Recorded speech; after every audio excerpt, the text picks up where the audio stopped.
Introducing neuroscience to the design of hotels or in any of the properties or brands at Marriott is a fundamental shift in how we think about how we design spaces. Introducing the tools that we now have in neuroscience are going to really help us understand, are we designing things that trigger those emotional responses that we're hoping to get? As an architect, I was often asked, well, how do you know that it's going to do that? You know, how do you know that that color will activate this sense of emotion about this, or how lighting will affect, you know, how people feel at a certain date part? And now what we have is these tools of neuroscience that we can introduce into the design and planning of spaces that will allow me to say with certainty exactly what's going to happen, because I understand what's going to happen on a brain level. And I'll never be, as a creative person, in that place where I'll have to say, well, you know, it's just my personal opinion because of experience, and I think I have a sense of how, you know, people will interact. Now I can sort of draw on multiple tools and say I can check galvanic skin response, eye tracking, mobile EEG, FNIRS, which is a type of mobile MRI device.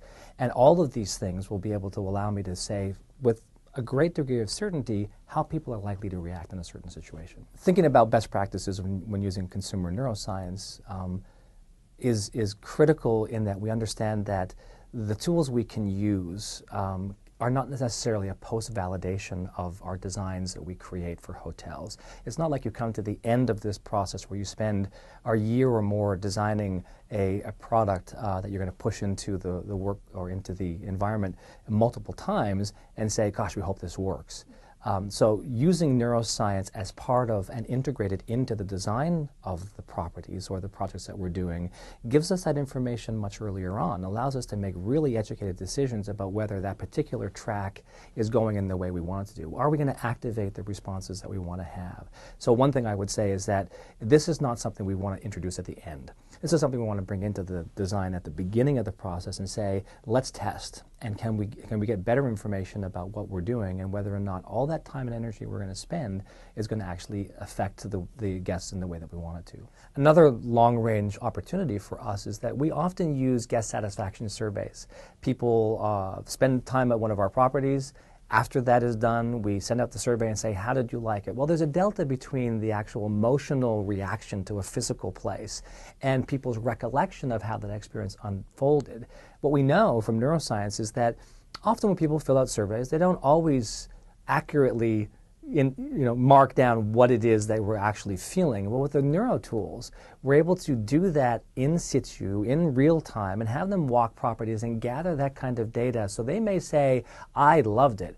But on the other hand, their brain measurement devices that tell us that actually what we've been doing is activating their insula, which is all about fear and running away and that type of thing. So what we're able to do now is say, we don't have to wait till someone has finished this experience. We can actually get them into places and measure those kinds of responses in real time, which gives us much better tools to work with in terms of augmenting experiences and making them more appropriate for guests. One of the greatest takeaways about neuroscience research methodologies is that that it's not some Machiavellian way of manipulating people and knowing how to get into people's brains and saying, oh, I'm going to make you buy this.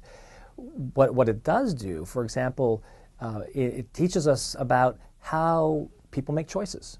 How do you determine what product you're going to buy on the shelf, where you're looking, and what is the likelihood that you'll buy more or less when you're presented with multiple products on a shelf. So we know that the research suggests that you neither buy more, enjoy it more, or perform any better when you give people multiple choices to choose from. Well, we came to those conclusions because we were able to have the neuro research methodologies that said, yeah, what we've discovered is that people actually like less.